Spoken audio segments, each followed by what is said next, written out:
Hello hi नमस्कार, मी विशाखा. माझ्या YouTube चॅनलमध्ये तुम्हा सर्वांचं स्वागत आहे. आजच्या व्हिडिओमध्ये आज आपण बघणार आहोत मंजिरी वात.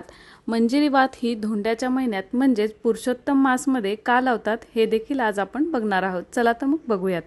अधिक मास म्हणजेच पुरुषोत्तम मास हा भगवान विष्णूंना समर्पित अतिशय पवित्र महिना मानला जातो.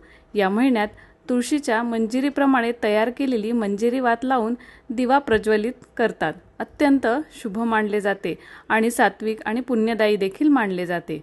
तर मंजिरी वात लावण्याचे धार्मिक महत्त्व आपण बघूयात. भगवान विष्णूंना तुळस ही अतिशय प्रिय आहे.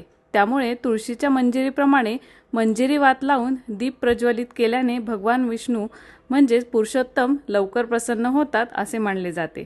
मंजिरी वात लावल्याने घरातील नकारात्मकता दूर होऊन सात्विक आणि प्रसन्न वातावरण निर्माण होते.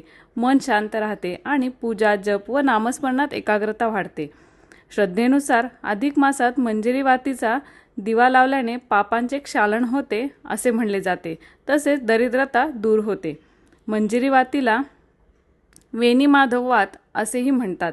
ही वात ब्रह्मा विष्णू आणि महेश या त्रिमूर्तीच्या एकत्रित शक्तीचे प्रतीक मानली जाते. अधिक मासात दीपदानाचे महत्त्व 33 पटीने अधिक मानले जाते. त्यामुळे या काळात भक्तिभावाने मंजिरी वात लावणे अत्यंत फलदायी समजले जाते.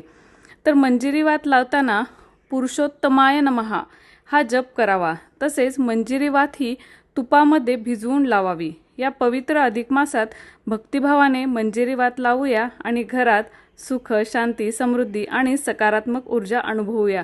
हा व्हिडिओ तुम्हाला कसा वाटला मला नक्की कमेंटमध्ये सांगा. आणि आपण नेक्स्ट व्हिडिओमध्ये मंजिरी वात कशी तयार करायची हे देखील बघणार आहोत. चला तर मग भेटूया नेक्स्ट व्हिडिओमध्ये. व्हिडिओ आवडला असेल तर लाईक, शेअर, कमेंट आणि सबस्क्राईब करायला विसरू नका. धन्यवाद.